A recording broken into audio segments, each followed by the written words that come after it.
अजित पवार गटाचे पुण्यातील मुळशी तालुका अध्यक्ष राजेंद्र हगवणे आणि त्यांचं कुटुंबीय सुनेच्या मृत्यू प्रकरणी मोठं अडचणीत आलेलं आहे।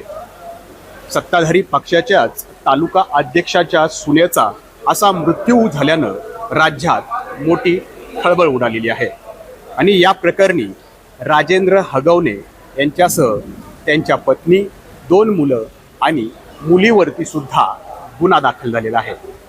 16 मेला वैष्णवी हगवणे यांचा मृत्यू झाला, परंतु मृत्यूपूर्वी त्यांच्या शरीरावरती अनेक ठिकाणी व्रण आढळले। त्यामुळं ही हत्या आहे असा आरोप वैष्णवीच्या कुटुंबियांनी केला।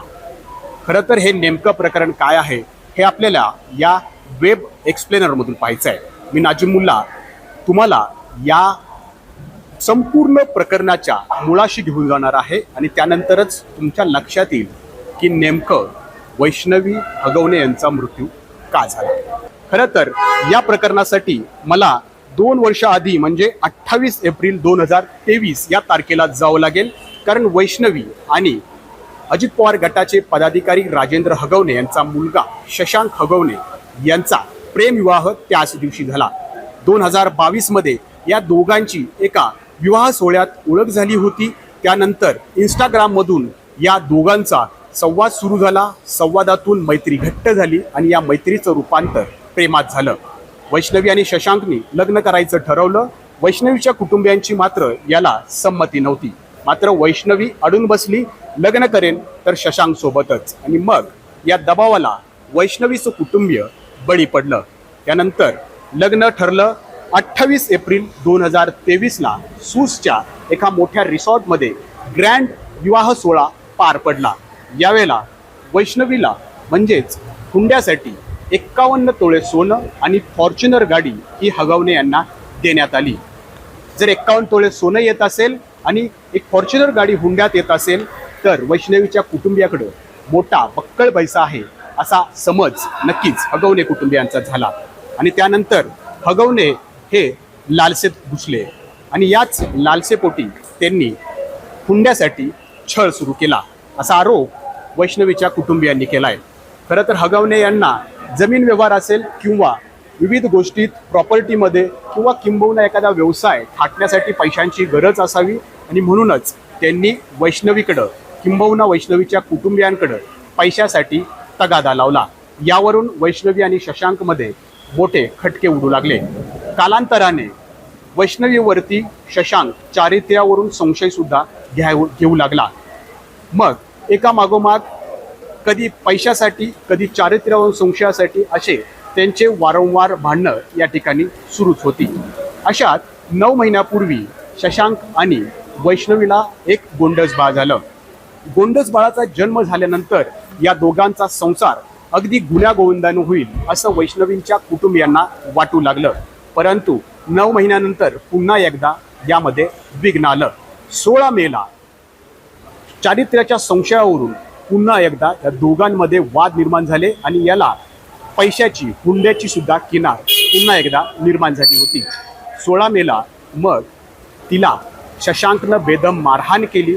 अगदी शरीरावरती, हातावरती, मानेवरती विविध ठिकाणी अवजड वस्तूने प्रहार केल्याचे व्रण सुद्धा तिच्यावरती होते आणि त्यानंतर तिनं गळफास लावून घेतला आणि तिला रुग्णालयात दाखल केलं। त्यावेळेला मृत्यू झाला। परंतु वैष्णवीच्या कुटुंबियांनी ही हत्या असल्याचा आरोप करत पती, सासरे, सासू, दीर आणि ननंद यांच्यावरती गुन्हे दाखल केले। पोलिसांनी म्हणजे बावधन पोलिसांनी तातडीनं पती शशांक, सासू लता आणि ननंद करिश्मा या तिघांना बेड्या ठोकल्या। तर सासरे म्हणजे अजित पवार गटाचे मुळशी तालुका अध्यक्ष राजेंद्र हगवणे आणि दीर सुशील हगवणे हे मात्र फरार झाले। पोलिसांवरती अजित पवार किंबहुना सत्ताधारी पक्षाचा मोठा दबाव आहे आणि म्हणूनच राजेंद्र हगवणे हे पोलिसांना सापडत नाहीत असा आरोप होऊ लागला। ते पोलिसांवरती दबाव असल्याचं देखील बोललं जाऊ लागलं। मात्र पोलिसांनी हे नकार दिलाय।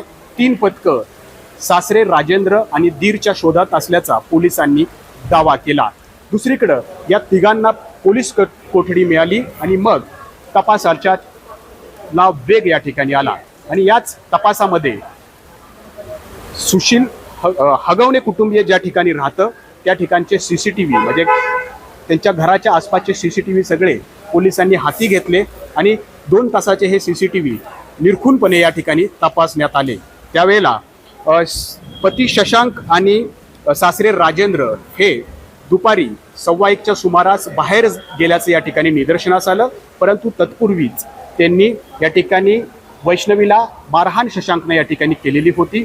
ते विवाहासाठी बाहेर गेले आणि मग जवळपास 1 तासाभराने ते परतले. या दरम्यान वैष्णवी जी आहे ती एकदा मुलाला घेऊन बाहेर येत असल्याचं CCTVवर दिसतं. एकदा ती त्यांच्या सासूच्या आईला भेटल्याचं हे या ठिकाणी दिसून येत आहे. परंतु त्यानंतर ती बाहेर आली नाही आणि मग शशांक आणि सासरे राजेंद्र हे परतले आणि शशांक मग वैष्णवीचा शोध घेत आहे आणि याच शोधामध्ये त्याला शंका आली.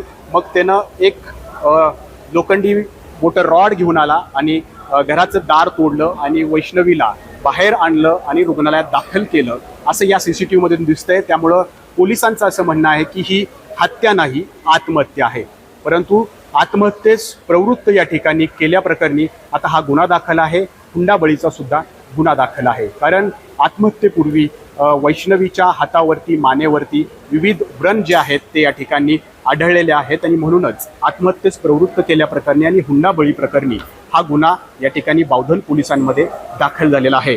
तिघे म्हणजे पती शशांक, सासू लता, ननंद करिश्मा ह्या तिघांना बेड्या ठोकण्यात आलेल्या आहेत. परंतु अजित पवार गटाचे मुळशी तालुका अध्यक्ष राजेंद्र हगवणे आणि दीर सुशील हगवणे यांच्यापर्यंत पोलीस का पोहोचत नाहीये? सत्ताधारी पक्षाचे ते असल्यामुळं पोलिसांवरती दबाव आहे का अशी चर्चा आहे. पोलीस हे नाकारतायत. परंतु जोपर्यंत राजेंद्र हगवणे यांना बेड्या ठोकल्या जात नाहीत, अटक केली जात नाही, तोपर्यंत या दबावाची चर्चा अशीच सुरू राहील. ABP माझा, उघडा डोळे बघा नीट.